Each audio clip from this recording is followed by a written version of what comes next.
तो नमस्कार बच्चों, मैं फिर से उपस्थित हुआ हूँ आपके इस यूट्यूब चैनल में। जैसा कि मैं आपको कैकेयी के अनुसार पढ़ा रहा हूँ और इसमें मैंने आपको जो अभी पढ़ाया है उसके आगे मैं इसी चैप्टर को अगले भाग में कंटिन्यू कर रहा हूँ। ध्यान से सुनिएगा। आपने अभी तक देखा कि भरत जी ने रामचंद्र जी ने कहा कि जनकर जननी ही जान ना पाए जिसको। आखिर जिस माता ने तुमको जन्म दिया, जब वही तुम्हारे मन की गहराइयों को नहीं जान पाई, दूसरा कौन जान सकता है। फिर इतनी बात जब कैकेयी सुनती है तो वो बोल खड़ी होती है, क्योंकि अब उनके मन की बात हो रही है कि इसका मतलब इसमें भरत की कोई गलती नहीं है, सारी की सारी गलतियां क्या हैं, मेरी हैं। और वो चाहती भी थी कि भरत के ऊपर इल्ज़ाम न लगे, बल्कि मेरे ऊपर इल्ज़ाम लग जाए। मैंने गलत तो किया ही है, लेकिन सारा इल्ज़ाम मेरे ही ऊपर लगे और भरत के ऊपर कोई इल्ज़ाम न लगे।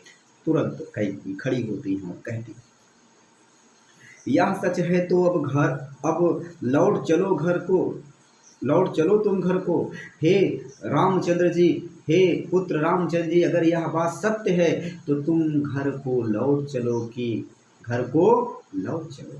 अगर मैंने भरत को जन्म दिया, जब मैं ही उसको नहीं जान पाई, तो इसका मतलब इसमें भरत का कोई दोष नहीं है, सारी गलतियां मेरी है। अगर यह बात सत्य है तो तुम क्या करिए, अपने घर को लौट चलिए। चौंके सब सुनकर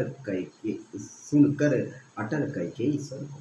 इस प्रकार से कैकेयी के इस अटल स्वर को सुनकर सब आश्चर्यचकित हो जाते हैं।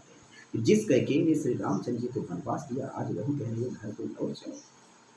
इतना बात सुनकर के सब कैकेयी के इस शब्द को सुनकर सब आश्चर्यचकित हो जाते हैं। सब ने रानी की ओर अचानक देखा और सब पूरी सभा रानी की ओर अचानक ऐसे देखने लगती है जैसे वैधव्य तुषार वृता यथा विध लेखा। जैसे यथा माने जिस प्रकार से, तुषार वृता माने कोहरे से घिरा हुआ, विध लेखा चंद्रमा को कोहरे से घिरा हुआ पूरा आकाश मंडल हो और उसमें कहीं चंद्रमा दिख जाए। सब आश्चर्यचकित होकर उस चंद्रमा को देखने लगते हैं कि अरे इतना कोहरा घिरा हुआ है लेकिन फिर भी चंद्रमा दिख गया। तो उसी प्रकार से सब कैकेयी को देख रहे हैं आश्चर्यचकित होकर के।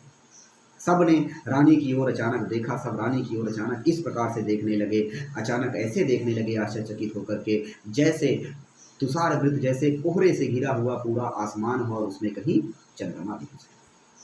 विध लेखा चंद्रमा दिख के समान बैठी थी अचल तथापि असंख्य तरंगा, वह सिंही अब थी आहागुमुखी गंगा। कह रहे हैं कि वह कैकेयी अचल तथापि असंख्य तरंगा, जिसके हृदय में अनेक तरंगे उत्पन्न हुआ करती थी, अनेक प्रकार की भावनाएं उत्पन्न हुआ करती थी। वह सिंही अब थी आहागुमुखी गंगा। आखिर जो शेरनी जैसी हुआ करती थी, आज गोमुखी गंगा हो गई। जो कभी शेरनी जैसी हुआ करती थी, आज गोमुखी क्या हो गई हैं, गंगा हो गई हैं। गोमुखी वह सिंही अब थी आहा गोमुखी गंगा। अब वह शेरनी की जैसी रानी आज गोमुखी गंगा हो गई है। हाँ, जनकर भी मैंने ना भरत को जाना। हाँ, भरत को जन्म देकर भी मैं भरत को नहीं जान पाई। हाँ, भरत को जन्म देकर भी मैं भरत को नहीं जान पाई। सब सुन ले, तुमने स्वयं अभी यह माना। पूरा समाज सुने, संपूर्ण समाज सुनो, आज श्री रामचंद्र जी ने स्वयं यह माना है कि मैंने भरत को जन्म दिया लेकिन मैं भरत को नहीं जान पाई हूँ। इसका मतलब इसमें मेरे भरत का कोई दोष नहीं है, सब मेरा दोष। सब लोग सुनिए, श्री रामचंद्र जी स्वयं कह रहे हैं कि मैंने जिस माता ने जन्म दिया वही नहीं जान पाई, जिसका मतलब मैं गुनाहगार हूँ, भरत जी गुनाहगार नहीं। यह सच है तो फिर लौट चलो घर भैया, हे पुत्र, अगर यह बात सत्य है तो तुम घर को लौट चलो। अपराधी मैं हूँ तात तुम्हारी मैया। कह रहे हैं तुम्हारे पिता की भी मैं अपराधी हूँ। तुम्हारे पिता मरे तो मेरे कारण मरे। अगर तुमको वनवास नहीं हुआ होता तो पिताजी तुम्हारे ना मरते और वनवास देने वाली मैं हूँ। तो मैं तुम्हारे पिता की भी अपराधी हूँ, मैं तुम्हारे पिता की भी अपराधी हूँ। तुम्हारी मैया अर्थात मैं तुम्हारे पिता की भी अपराधी हूँ। दुर्बलता का ही चिन्ह विशेष शपथ है। हाँ, इस संसार में दुर्बलता का एक चिन्ह होता है कि सब कसम खाना दुर्बलता का क्या है, चिन्ह है। भाई मैं बहुत कुछ कर सकती हूँ तो कसम खा सकती हूँ, लेकिन कसम के अलावा मैं क्या करूँ। मेरी दुर्बलता का सिर्फ एक ही चिन्ह हो सकता है कि मैं कसम खा लूँ। तो दुर्बलता का चिन्ह केवल एक ही है, वो कसम खाना, शपथ खाना। कसम खाना दुर्बलता का क्या होता है? चिन्ह होता है।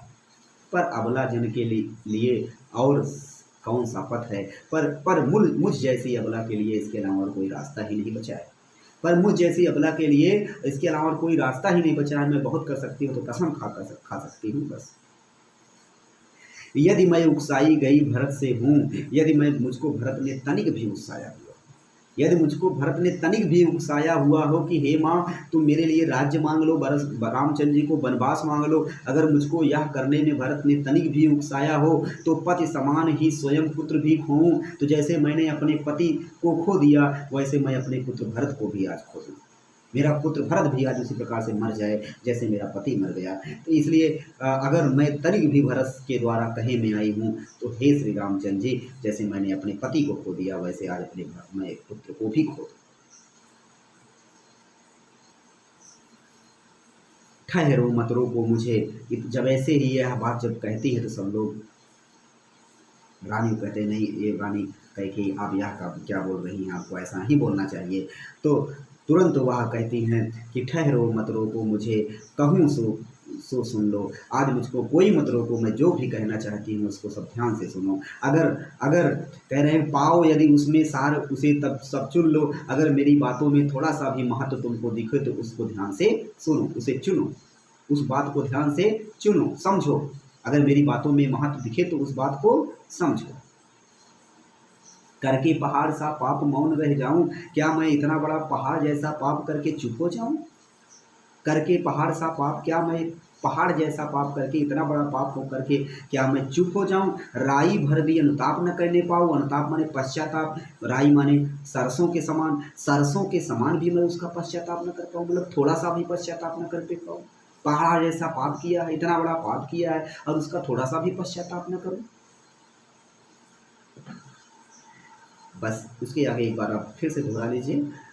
यह सच है, अगर यह बात सत्य है तो हे रामचंद्र जी तुम घर को लौट चलो। इतना कैकेयी के अटल स्वर को सुनकर सब आश्चर्यचकित हो जाते हैं। सबने रानी की ओर अचानक इस प्रकार से देखा जैसे पूरा आसमान तुषार से घिरा हुआ हो, कोहरे से घिरा हुआ हो और उसमें बीच में चंद्रमा दिखाई दे जाए। उसी प्रकार सब आश्चर्यचकित होकर के कैकेयी को देखते हैं। आज कैकेयी बैठी थी अचल तथापि असंग तरंगा, अपने हृदय में अनेक तरंगों को धारण करने वाली, अर्थात जो सदैव सदैव उसके दिमाग में अनेक प्रकार की विचारधाराएं गूंजा करती थी। आज वही कैकेयी सिंही के समान रहा करती थी, कभी शेरनी जैसी रहा करती थी, लेकिन आज वो मुखी गंगा हो गई। हाँ जनकर भी मैंने न भरत को जाना। वो कह रहे हैं कि हाँ मैंने भरत को जन्म दिया लेकिन उसको अच्छी प्रकार से मैं नहीं जान पाई। सब लोग ध्यान से सुनो, आज स्वयं श्री रामचंद्र जी ने इस बात को माना। सब सुन लें, तुमने स्वयं यहाँ अभी यह माना, सब सुन लीजिए, अभी श्री रामचंद्र ने स्वयं माना है कि मैंने भरत को जन्म देकर नहीं जान पाई। यह सच है तो फिर घर लौट चलो घर भैया। अगर यह बात सत्य है तो तुम हे श्री रामचंद्र जी घर को वापस लौट चलो, क्योंकि अपराधी मैं हूँ, क्योंकि इसका मतलब फिर अपराधी मैं हूँ। तुम्हारे पिता की भी मैं अपराधी हूँ, तुम्हारी मैया अपराधी है, कैकेयी अपराधी है, और तुम्हारा भाई भरत अपराधी नहीं। दुर्बलता का ही चिन्ह विशेष शपथ है। बहुत कुछ मैं कर सकती हूँ तो कसम खा सकती हूँ। कसम खाना दुर्बलता का क्या होता है? चिन्ह होता है। तो मैं बहुत कुछ कर सकती हूँ तो कसम खा सकती हूँ। पर अबला जन के लिए और कौन सा पथ है? पर मुझ जैसे अबला स्त्री के लिए इसके अलावा कोई रास्ता भी तो नहीं। पर मुझ जैसी अबला स्त्री के लिए इसके अलावा कोई रास्ता भी नहीं है। यदि मैं उकसाई गई भरत से हूँ, यदि मुझको भरत ने तनिक भी उकसाया हो, कहा हो कि हे माँ तुम मेरे लिए राज्य मांग लो और रामचंद्र जी के लिए वनवास मांग लो, यदि मुझको तनिक भी उकसाया हुआ हो तो पति समान ही स्वयं पुत्र भी खोऊं। जैसे मैंने अपने पति को खोया वैसे ही मैं अपने पुत्र को भी खो दूँ, अर्थात मेरा पुत्र भी उसी प्रकार से मर जाए। इतना सब सभा कहती है कि नहीं रानी ऐसा मत बोलो। तो कह रही है कि ठहरो मत रोको मुझे, आज मुझको कोई मत रोको, मैं जो कह रहा हूँ उसको ध्यान से सुनो। अगर मेरी बातों में थोड़ा सा भी आपको महत्व दिखे तो उसको ध्यान से सुनो या समझो। मेरे बातों में अगर थोड़ा सा भी महत्व है तो उसको सब लोग चुन लीजिए, अर्थात उस बात को ग्रहण करिए। इसी के साथ मैं इस वीडियो को समाप्त करता हूँ। बहुत बढ़िया चैप्टर है, इम्पोर्टेंट चैप्टर है, आगे एग्जाम में आने की संभावना रहती है इसमें से। और तब तक के लिए मैं आपसे विदा चाहता हूँ। तब नमस्कार।